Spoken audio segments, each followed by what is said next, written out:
제가 대림절 처음 얘기할 때 대림절이 무엇이라고 정의를 말씀드렸는데요.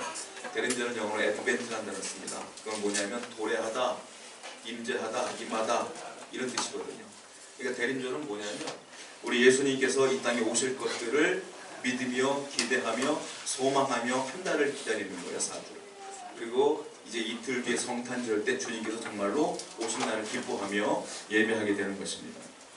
제가 그 4주 동안 이 대림절에 관한 말씀들 계속 준비하면서 오늘은 마리아에 관한 예수님의 어머니 마리아에 관한 얘기를 한번 묵상해 보고자 합니다. 오늘 본문 말씀은 간단한 거예요. 쉽게 말하면 천사 가브리엘이 하나님 명령을 받아 마리아에게 나타나 마리아에게 뭐라고 말하냐면 네가 아들을 낳을 것이다 라고 이야기해주고 마리아가 처음에는 믿지 못해요. 그러다가 믿고 알겠습니다 라고 하면서 이야기는 끝나게 되죠. 이걸 신학용어로 뭐라고 말하냐면 수태고지라고 해요. 그러니까 네가 아들을 낳을 것이다 고지해 주는 거예요. 네가 임신할 것을 고지해 주는 거예요. 그래서 수태고지 이렇게 얘기하거든요. 우리가 흔히 천사가 이제 처음에 마리아를 만나게 돼요. 만나게 돼서 우리가 사람을 만나면 맨 처음에 뭘 합니까? 인사를 하죠. 천사가 마리아를 보자마자 처음에 인사를 해요. 근데 인사가 좀 특이해요. 한번 볼까요? 본문 말씀 28절 말씀 한번 읽어볼게요. 시작. 그에게 들어가 이르되 은혜를 받은 자여 평안할지어다. 이렇게 인사를 해요. 마리아야 주께 은혜를 받은 자여 평안할지어다. 은혜를 받은 자여 평안할지어다 이렇게 말한단 말이에요. 근데 마리아가 이상해요. 자기는 은혜 받은 적이 없거든요. 왜냐하면 제가 이따가 조금 더 자세히 설명해 드리겠지만 마리아는 나이가 어려워 이때. 어리고 그리고 고향이 어디는 나사렛이라는 것이 마리아의 고향이에요. 근데 거기 쉽게 말하면 제가 말씀드리면 완전히 산골짜기예요. 거기. 그러니까 마리아는 나중에 예수님 탄생할 때 어디 탄생하세요? 말구에 탄생하시잖아요. 이 집은 돈이 없어. 가난한 집이야. 나이도 어려. 나중에 마리아가 자기를 스스로 어떻게 고백하냐면 비천한 자라고 얘기해요. 그만큼 자기는 은혜 받은 게 없는 거예요. 세상적인 눈으로 볼 때는 은혜 받은 게 하나도 없어요. 그런데 천사가 뭐라고 말하냐면 은혜 받은 자여 평안할지어다 이렇게 얘기를 해요. 그러니까 마리아가 조금 어안이 없는 거예요. 어리둥절한 거예요. 천사가 두 번째 또 얘기를 해요. 뭐라고 말하냐? 자, 그 뒤에 30절 말씀 보세요. 읽어봅니다. 시작. 천사가 이르되 마리아여 무서워하지 말라. 네가 하나님께 은혜를 입었느니라. 또 말해요. 무서워하지 말아라. 네가 은혜를 진짜 입었다. 이렇게 말합니다. 여러분 은혜가 뭡니까? 은혜가 뭐냐면요. 사람들이 열심히 일을 해요. 직장에서 일하다가 한 달 뒤에 월급을 받죠. 그걸 뭐라고 말하냐? 보상이라고 그래요. 내가 일한 만큼 받는 건 보상이에요. 열심히 한 만큼 받는 건 보상이지만 은혜는 뭐냐면 내가 한 게 아무것도 없어. 아무것도 없는데 누군가가 내게 선물로 주는 거예요. 그걸 뭐냐? 은혜라 그래요. 그걸. 하나님의 은혜는 뭐냐면 저와 여러분들이 구원을 위해서 할 수 있는 건 아무것도 없어요. 여러분. 다 죄인이니까. 그래서 주님께서 뭐라 그래요? 예수만 믿으면 구원 받는다고 했잖아요. 우리 예수를 믿으면 구원을 받아. 그래서 우리는 그걸 뭐라고 말해요? 구원의 은혜 이렇게 말해요. 왜? 나는 한 게 없지만 하나님의 선물로 주시는 거거든요. 그게 은혜예요. 그러면 천사가 두 번이나 말했어요. 너는 은혜를 입었다. 너는 은혜를 입었다. 그 은혜를 얘기한단 말이에요. 마리아가 궁금해지는 거예요. 그 은혜가 뭘까? 천사가 그 은혜를 얘기해줘요. 은혜가 무엇인지. 자, 31절과 32절을 한 번 더 읽어봅니다. 시작. 보라, 네가 잉태하여 아들을 낳으리니 그 다음 절도요. 그가 큰 자가 되고 지극히 신의 아들이라 부러질 것이요 그 조는 다윗의 왕위를 그에게 주시리라. 그 은혜가 뭐냐? 은혜의 정체가 나와요. 뭐냐면 네가 잉태하여 아들을 낳을 것이다. 그리고 그 이름을 예수라고 해라. 이게 은혜라는 거예요. 여러분 이게 은혜가 아니에요 사실은. 왜냐하면 마리아는 결혼을 안 했어요. 이때 처녀예요. 지금도 싱글인 여인이 처녀인 여인이 잉태하면 사람들이 수군수군 되잖아요. 그런데 이때는 어떻게 되냐면 명예살인이 가능했어요. 그러니까 이 여자 처녀가 잉태를 하면 돌로 쳐 죽여도 죄가 되지 않아요. 이때는 돌로 쳐 죽이는 거예요. 근데 이게 어떻게 은혜가 되겠어요? 근데 정체가 나와. 뭐냐면 네가 아들을 낳을 것인데 사람의 아들이 아니에요. 그 이름이 뭐예요? 예수라 하라. 예수의 이름의 뜻이 뭐예요? 저가 모든 인류를 구원할 자입니다 이런 뜻이잖아요. 그러니까 하나님께서 당신의 아들을 구원자를 너를 통하여 이 땅에 낳게 하실 거야. 이 말이요, 이게 은혜라 라고 말하는 거예요. 그리고 너가 이 아들을 가짐으로 말미암아 큰 은혜를 입는 자가 될 거야. 근데 이 사실을 그 마리아의 친족이었던 엘리사벳을 통하여 우리가 알 수가 있어요. 엘리사벳이 누구냐면 나이가 많은 여인이에요. 마리아보다 나이가 훨씬 많아요. 그리고 엘리사벳이 나중에 아기를 낳거든요. 그 아기가 유명한 아기예요. 누구냐면 세례 요한이에요. 그러니까 세례 요한의 엄마가 엘리사벳이란 말이에요. 엘리사벳의 남편이 누구냐? 사가랴예요. 사가랴. 사가랴가 직업이 뭐냐? 제사장이에요. 쉽게 말하면 하나님께서 엘리사벳은 제사장의 사모님이란 말이에요. 쉽게 말하면 그 사모님이신 엘리사벳이 어느 날 기도하다가 성령이 충만하여 깨닫게 돼요. 그리고 어느 날 마리아를 보면서 이렇게 고백을 해요. 성경을 봅니다. 누가복음 1장 43절 말씀을 읽어보겠습니다. 시작. 내 주의 어머니가 내게 나아오니 내 주의 어머니가 어떻게 나 같은 비천한 자에게 옵니까? 라고 누가 말하냐면 엘리사벳이 말하는 거예요. 한참 나이가 어린 마리아에게 엘리사벳이라는 사모님께서 이렇게 말하는 거예요. 왜? 성령 충만하여 알고 보니 저 속에 있는 한 사람이 아니라 하나님의 아들인 걸 알았거든요. 성령으로 알게 됐거든요. 그러니까 존귀하게 여겨지는 거예요. 당신은 하나님의 어머니 아닙니까? 어떻게 나에게 이 비천한 나에게 올 수가 있어요? 라고 얘기해 주는 거예요. 결국은 마리아가 존귀하게 된 이유는 뭐냐면 주님 때문에, 예수님을 잉태했기 때문에 존귀하게 되는 거예요. 저와 여러분들은 세상의 잣대를 볼 때는 어쩌면 별거 아닌 사람일 수도 있겠어요. 그러나 주님 때문에 저와 여러분은 하나님 보실 때 존귀한 자다. 분명히 이 말씀을 통해 우리는 이 말씀을 들어야 되고 알아야 된다는 거예요. 자, 또 성경을 볼까요? 마리아가 드디어 깨달아요. 내가 얼마나 존귀한 자인 걸 깨달아. 그리고 그가 고백을 해요. 이걸 뭐라고 말하냐면 마리아 찬가라고 그래요. 자, 누가복음 1장 46절과 48절 한번 읽어볼게요. 시작. 마리아가 이르되 내 영혼이 주를 찬양하며 기뻐하였은즉 그의 여종의 비천함을 돌보셨습니다. 보라 이제부로는 만세에 나를 복이 있다 일컬으리로다. 본인이 스스로 고백해. 나는 비천한 자였는데 하나님이 나를 돌보셨다. 이제부로는 만세에 나를 복이 있다 일컬으리라. 만세가 무슨 뜻이냐면 오고 오는 모든 세대. 그러니까 나부터 시작하여 내 뒤에 오는 모든 세대를 만세라 그래요. 그러니까 마리아가 뭐라고 고백하는 거냐면 나는 비천한 자이지만 부족한 자이지만 아무것도 없는 자이지만 하나님의 은혜로 인하여 주님의 아들을 잉태함으로 말미암아 이제 만세 오고 오는 모든 세대를 통틀어서 내가 큰 은혜를 받은 자다. 이렇게 고백하는 거예요. 마리아보다 큰 은혜를 받은 사람은 없어요. 여러분. 세상은 가장 복된 사람. 하나님의 아들이 성육신하여 오시는데 서유씨는 단 한 번의 사건인데 마리아를 통하여 오셨기 때문에 가장 큰 은혜를 입었다라는 거예요.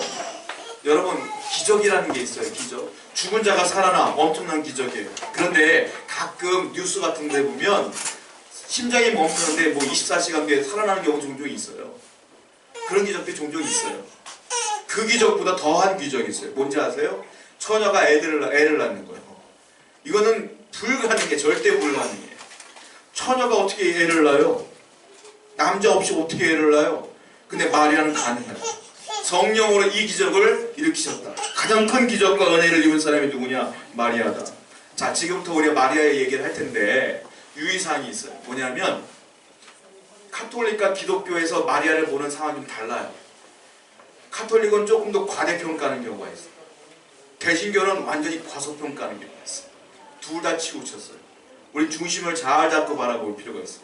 카톨릭에서는 마리아가 무죄하다고 말하는 경우가 있어요. 무죄하다. 죄가 없다 마리아만큼. 그렇지 않습니다. 왜냐하면 예수님을 낳고 나중에 결혼하여 요셉과 더불어 예수님의 동생들을 또 많이 낳았어요. 그러니까 사람과 똑같아. 마리아도 예수를 믿어야 구원받는 존재인 거예요. 사람이야 사람. 우리가 똑같은 죄인이다. 근데 거기서는 무죄하다 이렇게 조정하는 경우가 있기 때문에 조금 과대평가다 이렇게 말할 때가 있고, 또 하나는 죽어서 승천했다는 전설도 있어. 그렇지 않아요? 우리가 똑같이 죽어서 땅에 묻힌 사람입니다. 그렇게 우리가 알아야 돼요. 그리고 기도할 때 마리아를 통하여 기도한다라고 말하는데 그렇지 않아요? 이 땅의 유일한 중보자는 예수 그리스도 외에는 없는 거예요. 주님께 기도하는 거예요, 우리는. 그렇지 않습니까? 근데 그런 것 때문에 좀 과대평가된 경우가 있어요. 개신교는 너무 과소평가해요. 우리 청년들한테 물어봐요, 제가 젊은 사람들. 당신이 존경하는 신앙인물이 누구세요? 그럼 물어보면 바울이요, 아브라함이요, 요셉이요. 마리아라는 말은 하나도 안 해.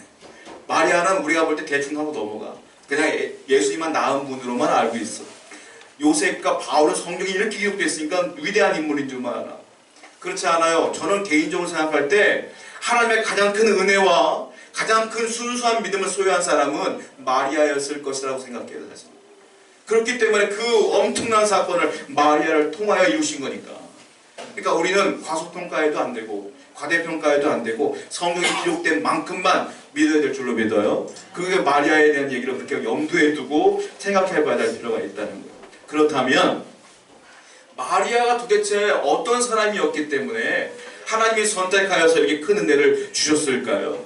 아주 특별한 조건이 있었겠죠? 그 특별한 조건이 뭐였을까요? 정답은 특별한 조건이 없다예요. 전혀 없다예요. 특별한 조건이 없음에도 불구하고 하나님 마리아를 선택했다. 왜냐? 자, 성경에 기록된 대로 보자면 마리아의 고향이 나오는데 어디냐? 갈릴리 지방에 있는 나사렛이라는 동네예요. 거기가 마리아의 동네예요. 자, 그런데 이 갈릴리가 어떤 곳이냐 성경을 보자면 이스라엘의 지도를 보지 않습니까? 그러면 최북단에 있는 곳이 갈릴리야. 우리나라로 말하면 강원도라고 보시면 돼요. 우리나라 최북단이 강원도 아닙니까? 이스라엘의 최북단이 갈릴리예요. 그런데 북단에 문제가 있는 게 뭐냐면 국경 지역에 거기가 항상, 그러니까 다른 나라와 인접해 있다 보니까 다른 나라가 항상 쳐들어와. 그쪽 지방으로. 그래서 어떤 일이 벌어지느냐, 거기에 혼혈아들이 많이 살았어. 쳐들어오니까 자꾸 일이 벌어지니까 혼혈아들이 많아. 그래서 유대인들은 갈릴리를 어떻게 불렀는지 아세요? 이렇게 불러요. 별명이 있어요. 성경을 봅니다. 마태복음 4장 15절 말씀을 읽어봅니다. 마태복음 4장 15절 시작. 스불론 땅과 납달리 땅과 요단강 저편 해변길과 이방의 갈릴리. 갈릴리 별명이 뭐예요? 이방의 갈릴리요. 유대인들에게 가장 큰 욕이 뭔 줄 알아요? 이방 사람 같아, 이거예요. 이방 사람 하나님께 버림받았다는 뜻이거든요, 이게. 이방의 갈릴리라는 말은 무슨 뜻이냐면 하도 이민족의 침입병이 많다 보니까 혼혈아가 많아. 너희들은 이방 사람이야. 너는 우리 같은 유대인이 아니야 라고 치부해버렸단 말이야. 무시했던 곳이. 거기는 죄인 취급했어. 거기에 있는 지역의 가장 작은 동네 이름이 뭐냐? 나사렛일 거예요. 그러니까 얼마나 무시당하겠어요. 성경에 보면 빌립이라는 예수님의 제자가 있어요. 빌립이 자기 친구를 전도해. 나다나엘이라는 사람을 전도하는데 뭐라고 말하냐면, 야, 내가 메시아 만났다, 하나님 예수 만났다, 하나님 아들 만났다. 그러면 나다나엘이 어떤 사람인데 그분은 나사렛 예수라. 나사렛 사시는 분이야 라고 말했더니 뭐라고 말해요? 야, 나사렛은 무슨 선한 게 날 수 있겠어. 무시해버려요. 성경을 보겠습니다. 요한복음 1장 46절이에요. 시작. 나다나엘이 이르되 나사렛은 무슨 선한 것인가. 사람들이 이렇게 무시했던 지역이에요. 자, 여기에 살던 사람이 누구라고요? 마리아예요. 마리아는 쉽게 말하면 산골처녀예요. 아주 산골처녀예요. 순박하긴 그지없겠지만 가진 게 없는 여자예요. 아무것도 없어. 그런데 주님께서는 그 마리아를 선택했다. 이 세상에 수많은 괜찮은 여인이 많았음에도 불구하고 마리아를 선택했다고. 왜 그랬을까요? 하나님은 딱 하나를 보신 거예요. 그 하나가 무엇인가가 중요하다. 그 당시에는 이스라엘의 명문 가정에 수많은 교수들이 많았을 거예요. 아주 괜찮은 여인이 많았을 거예요. 그런데 하나님은 제사장의 딸도 아니요, 부잣집 딸도 아니요, 그 나사렛 동네의 작은 시골의 소녀를 선택하셨어요. 무엇을 봤기 때문일까요? 딱 하나 보였어요. 그 마리아의 믿음 하나 본 거예요. 믿음. 믿음이 뭐냐면요, 여러분, 그릇과 같아요. 비가 많이 내리는 날 누가 심부름 시켜요. 제가 이제 선교를 가다 보면은 우리나라 가도 수돗물통 물이 나오잖아요. 근데 동남아나 이런 데 가면은 물이 없다 보니까 비가 내릴 때 산골에서 빗물이 제일 좋은 물이에요, 그 사람들. 그래서 비가 내리면 어떻게 하냐면 큰 다라 같은 거 갖다 놓고 빗물 다 받아요. 그 물을 먹어요. 그리고 목욕을 못 하니까 그 사람들 비가 내리는 날 옷 탁 벗고 나가서 길거리에서 막 목욕해. 비눗물. 신기한 감명 많이 받거든요. 그렇게 해요. 자, 누가 말해요. 야, 물 좀 떠와라. 비가 내리니까. 할 때에 어떤 사람은 요만한 컵 가지고 가서 빗물 받아오는 사람이 있는가 하면 어떤 사람은 조그만 종지 갖고 가. 어떤 사람은 제가 말씀드린 것처럼 큰 양동이 달아 가지고 가. 자, 믿음은 뭐냐? 믿음은 그릇과 같아요. 무슨 말일까요? 하나님의 은혜가 넘칠 때에 믿음이 작은 사람은, 그릇이 작은 사람은 작은 은혜만 받는 거예요. 믿음이 큰 사람은 하나님의 놀라운 큰 은혜를 받는 거예요. 자, 마리아는 제가 장담컨대 큰 믿음을 가진 사람이었다. 놀라운 은혜를 받는 사람이었다. 마리아는 나이를 보면 학자들이 뭐라고 연구를 하면 13살을 갓 넘었을 것이다 이렇게 얘기해요. 그러니까 아주 어린 소녀예요. 산골 소녀예요. 가진 게 뭐 있겠어요. 근데 그 믿음 하나 보시고 하나님이 선택했다. 도대체 그 믿음이 어떤 믿음이었을까요? 말씀을 통해서 되는 세 가지를 살펴봤어요. 자, 본문 말씀 봅니다. 27절 말씀 읽어보겠습니다. 시작. 다윗의 여전 요셉이라는 사람과 자, 첫 번째 마리아의 믿음은 어떤 믿음이었느냐면요, 아주 순결한 믿음이었다. 거룩한 믿음이었다. 깨끗한 믿음이었다. 이렇게 볼 수가 있어요. 자, 마리아는 처녀였어요. 근데 뭐라고 써있냐면 성경에 다윗의 자손 요셉, 후손 요셉과 약혼한 사이다 이 말이에요. 마리아와. 우리가 이 약혼이 뭔 줄 알려면 제가 한번 설명해 드렸어요. 지난주인가 자세히 설명해 드렸는데 한 번 더 설명해 드릴게요. 이스라엘 사람들의 결혼 제도를 알아야 돼요. 이스라엘 사람들은 결혼 제도가 세 가지가 있어요. 첫 번째 약정, 두 번째 약혼, 세 번째 결혼. 이 세 가지 제도가 있어요. 약정은 뭐냐면 부모와 부모 사이에 우리 자식을 결혼시킵시다라고 약정하는 거예요. 그럼 그 사람들 나중에 결혼해요. 이 약정이에요. 두 번째 약혼이 있어요. 약혼은 보통 부모와 부모 사이에 결정하는 것이 아니라 성인이 되어서 자기들끼리 결정하는 거예요. 약혼이에요. 그런데 약혼의 기간은 1년이에요. 1년. 1년 뒤에는 반드시 결혼을 해야 돼요. 그런데 이 사람들은 어떻게 생각하고 있냐면 약혼과 결혼을 같이 봐요.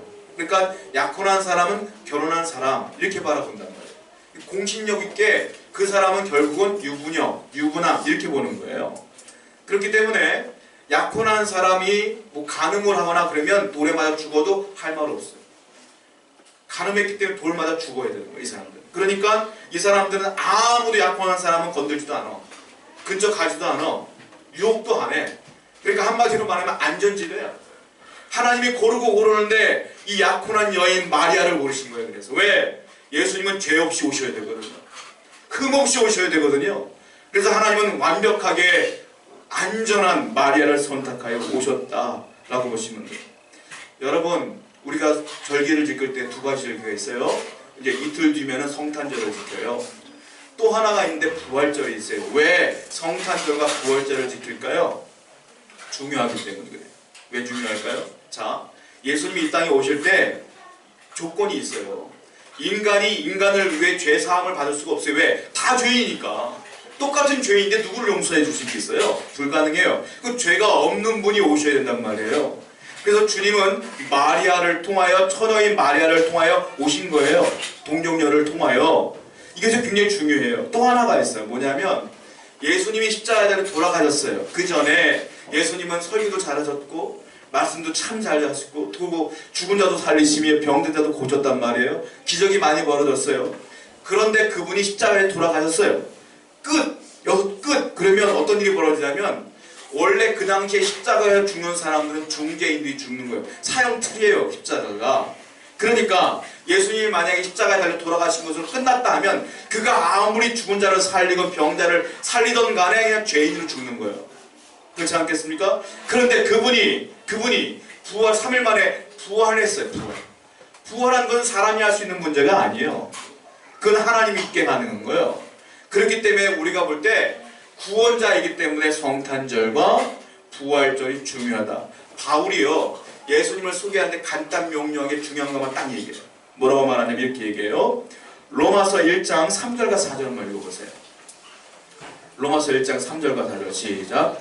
그의 아들에 관하여 말하면 육신으로는 다윗의 혈통에서 나셨고 성결의 영혼은 죽은 자들 가운데서 부활하사 능력으로 하나님의 아들로 선포되셨으니 곧 우리 주 예수 그리스도시니라. 보세요. 바울이 예수님을 어떻게 소개하느냐면 두 가지만 얘기해요. 이렇게 말하고 있어요. 그의 아들에 관하여 말하면, 하나님의 예수님에 관하여 말하면, 첫 번째, 육신으로는 다윗의 혈통에서 나셨다. 무슨 말일까요? 동정녀 마리아가 났다 이 말이에요. 다윗의 혈통 가운데 마리아가 있으니까. 마리아에게 낳았다. 첫 번째. 두 번째는 뭡니까? 죽은 자들 가운데 부활했다. 두 가지만 딱 얘기합니다. 왜? 그래야 메시아의 조건이 완벽해지니까. 두 가지가 중요하니까 그렇죠. 그러니까 오늘 우리가 마리아를 통해 예수님이 나오셨다는 건 굉장히 중요한 사건이다. 우리 그 사실을 알아야 된다는 거예요. 자, 사도 바울도요, 그릇을 통하여 비유로 얘기하고 있어요.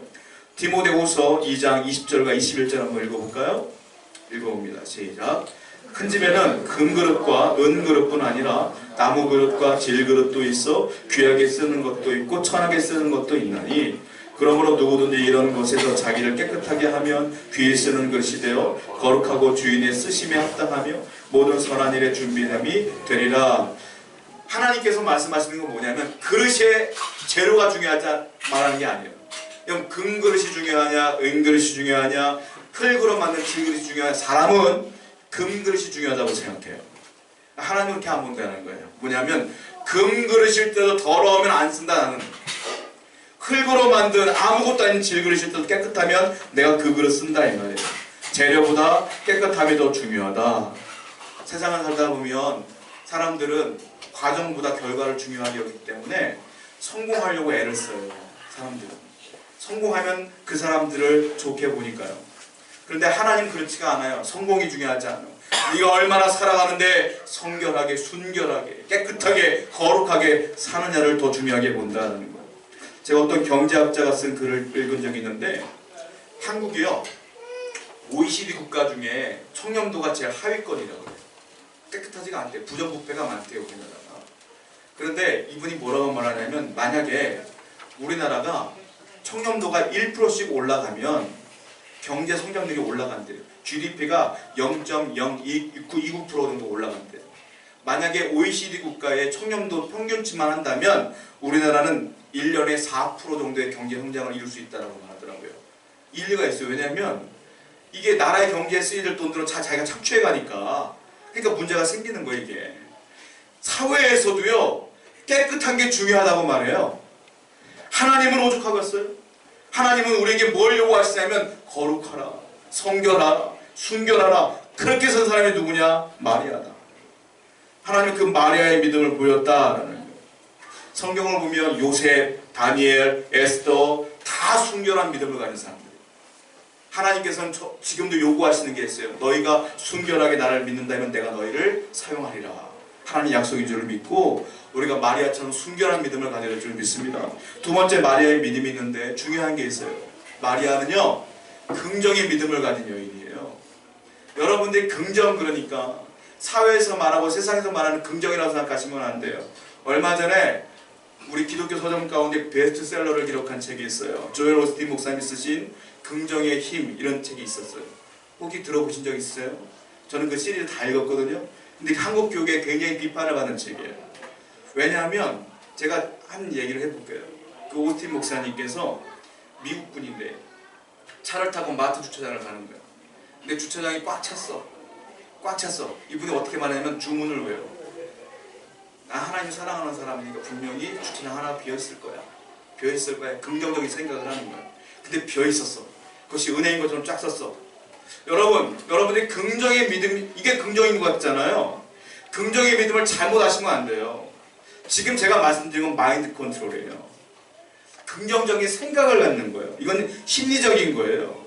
성경에서 말하는 긍정적인 믿음은 뭐냐면 나에 대해 긍정하는 것이 아니라 하나님에 대한 긍정이에요. 하나님에 대한 긍정. 이게 굉장히 어려운 말 같지만 쉬운 거예요. 사람들은 나는 할 수 있어. 나는 할 수 있어. 이건 긍정적인 마인드 컨트롤이에요. 긍정적인 신앙은 그렇지가 않다. 예를 들자면 이런 거예요. 사람들이 말하잖아요. 하나님이 있습니까? 없습니까? 안 믿는 사람은 없어요. 말해요. 우리는 뭐라고 말해요? 하나님은 실존하십니다. 하나님에 대해서 긍정하는 거예요. 이게. 하나님은 살아계셔요. 내가 문제가 발생되었어. 이거 내 힘으로 불가능해. 그때 사람들은 뭐래요? 고민하고 절망해. 그때 우리는 어떻게 돼요? 하나님은 능력이 많으세요. 하나님 분명히 이것을 해결할 수 있어요. 라고 하나님께 긍정을 갖는 거예요. 이게 긍정의 신앙인 거예요. 나에 대한 게 아니라 하나님에 대해서. 마리아는 누구냐? 하나님에 대해서 긍정적인 믿음을 가진 사람이다. 성경을 봅니다. 본문 34절 말씀이에요. 읽어보겠습니다. 시작. 마리아가 천사에게 말하되 여기 보시면 나는 남자를 알지 못합니다. 가브리엘에게 마리아가 얘기해요. 이게 뭐냐? 기노스코라는 말인데 헬라어로 무슨 뜻이냐면 내가 깊은 관계를 통해서 남자를 몰라요 이 말이에요. 여기서는 내가 남자와 동침하지 않았는데 어떻게 아기를 가질 수 있겠어요? 이 말이에요. 그런데 여기서는 잘 몰라요. 그런데 말의 긍정의 믿음을 볼 수가 있는 게 어디냐면 그 다음 구절에 여기 보면 어찌 이 일이 있으니까 잘못 해석하면 따지는 것 같아요. 아니 내가 왜 하필 나를 선택하셔갖고 내가 처녀인데 아기를 낳아요. 나 잘못하면 죽어요 라고 말하는 것 같이 보이지만 그렇지가 않고요. 이게 why를 묻는 게 뭐냐면 how란 단어를 쓰는 거예요. 이게 먼저는 그래요? 알겠습니다. 하나님이 저에게 그렇게 하신다면 제가 받아들이겠습니다. 그런데 궁금한 게 있어요. 어떻게 제 입장에서 볼 때는 내가 남자와 동침하지 않았는데 이게 가능할 수 있겠어요? 이걸 묻는 거야. 즉 하나님이 내게 주실 것들을 인정해 주면서 그 방법은 어떻게 되겠습니까? 하고 묻는 거예요. 이게 why가 아니라 how예요. 그러니까 이 구절을 통해서 우리가 알 수 있는 게 뭐냐면 마리아는 일단 하나님에 대한 굉장히 긍정의 믿음을 갖고 있는 분이었다라는 걸 충분히 알 수가 있어요. 그러자 천사가 그 다음 구절을 보면 이해가 되는 게 그때 가르쳐주는 거예요. 내가 가르쳐줄게 하고 가르쳐주는 게 35절이에요. 한번 읽어보겠습니다. 시작. 천사가 대답하여되 성령이 내게 임하시고 능력이 너를 덮으시리니 이러므로 나실 바 거룩한 이는 하나님의 아들이라 일컫습니다. 그래 궁금하지 내가 가르쳐줄게. 그건 사람이 아니라 성령으로 네게 임함으로 잉태되는 거야 라고 천사가 그때 가르쳐주는 거예요. 하나님 능력으로 된다 라고 말하면서 예를 또 하나 들어요. 뭐냐면 네가 잘 못 믿는 것 같으니까 내가 네 친족 중에 엘리사벳이 있지 않느냐? 엘리사벳은 너도 알다시피 아기를 못 낳아. 그 부부는 불임 부부야. 이렇게 얘기를 이제 불가능하다고 사람들이 말하지. 그런데 너 알아야 된다. 벌써 26개월 됐어. 내가 하나님의 능력으로 이미 잉태했어. 그리고 그 6개월 뒤에 나온 게 누구냐면 세례 요한이에요. 그 얘기를 하니까 말해도 깜짝 놀라는 거예요. 불가능한 줄 알았는데 그것이 가능하다면 내게도 가능하겠구나 라고 믿게 되는 거죠. 성경을 봅니다. 36절과 37절 말씀이에요. 시작. 보라 내 친족 엘리사벳도 늙어서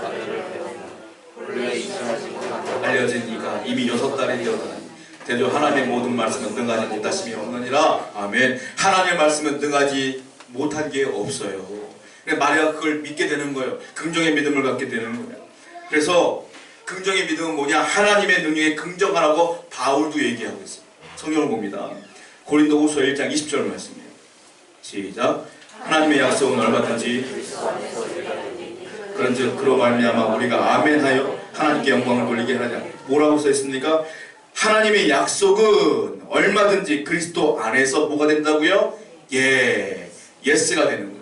예가 되나니 그로 말미암아 우리가 아멘 하여 하나님께 영광을 돌리게 되냐. 아멘은 헬라어로 진실로 그렇게 되기를 원합니다는 부사예요. 그러니까 하나님의 말씀은 무조건 아멘. 그래서 우리가 맨날 기도할 때 뭐라고 해요? 아멘. 말씀을 들 때 뭐라고 해요? 아멘. 이게 긍정의 믿음이에요. 왜요? 안 될 것 같은데가 아니라 하나님 말씀 무조건 된다. 하나님을 긍정하는 거예요. 이것이 긍정의 믿음이다. 그래서 마리아는 긍정의 믿음의 소녀였다. 인간은요 다 죄인이에요. 저도 죄인이고 여러분도 죄인이고 지금 태어난 아이들 다 죄인이에요. 다 인간은 죄인이에요. 죄인의 특징이 있어요. 죄인은 부정적이에요. 긍정적이지가 않아요. 여러분 한 학자가 통계를 낸 거 본 적이 있는데요. 한 아이가 태어나서 성인이 돼서 죽을 때까지 부정적인 말, 넌 안 돼, 할 수 없어, 이 얘기를 평균적으로 15만 번을 듣고 죽는데요. 15만 번. 제가 볼 때 더 들을 것 같아. 그런데 넌 할 수 있어 라는 얘기를 몇 번 듣느냐? 평균적으로 5,000번 듣는데요. 제가 퍼센트로 따지면 30대 1이야. 그러니까 사람은 더 부정적일 수밖에 없는 거예요. 그러니까 하나님은 하나님에 대해 긍정을 하고 늘 말씀하시는 거예요. 제가 어떤 책에서 봤는데 J.R. 와킨스라는 그 회사 가운데 빌 포터라는 분이 계세요. 그분이 태어날 때 일단은 그 장애를 안고 태어났어요. 언어 장애가 있었고 사지 근육마비가 있었고 뇌성마비 장애인이었는데 그 어머님이 늘 아들을 앉혀놓고 너는 괜찮아, 할 수 있어, 나을 수 있어. 어릴 때부터 그 얘기를 듣다 보니까 이 생각이 긍정적으로 바뀐 거예요. 회사를 가는데 자기의 모습을 보면 난 안 될 거라는 생각할 수 있잖아요. 그런데도 열심히 트라이해서 회사에 들어갔는데 J.R. 와킨스라는 곳이에요. 생활용품 만드는 회사인데 이 사람이 세일즈를 하는데 하루에 100집씩 막 돌아다니는 거예요. 이 어려운 상황 속에서.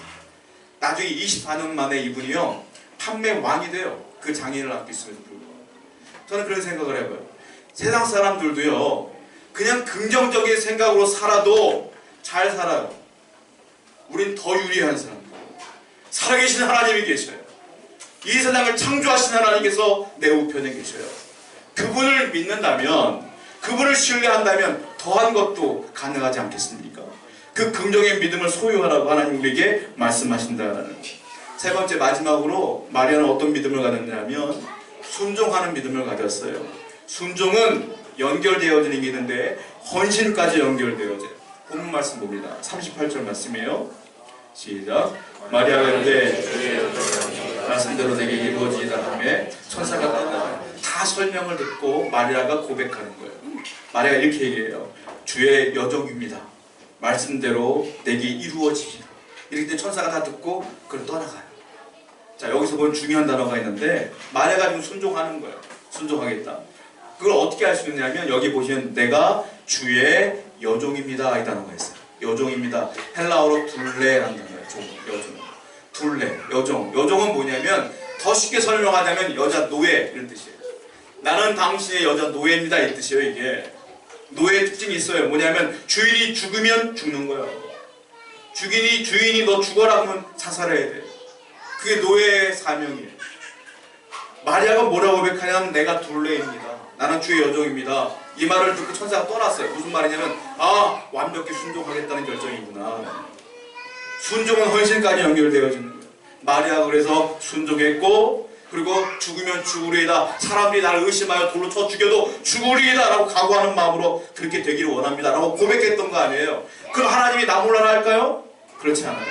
천사가 누구에게 나타나요? 그 다음에 남편 된 요셉에게 나타나요. 요셉이 뭐라고 말해요? 요셉 때 믿음이 좋은 사람이에요. 야, 네 안에 임신했는데 너 때문에 임신한 건 아니야. 성령으로 잉태한 거야. 그분은 하나님이야 라고 말할 때 요셉이 믿습니다 하고 안전하게 보호해 주는 거예요. 하나님께 순종하고 헌신한 사람은 하나님 끝까지 책임져 주시는 거예요.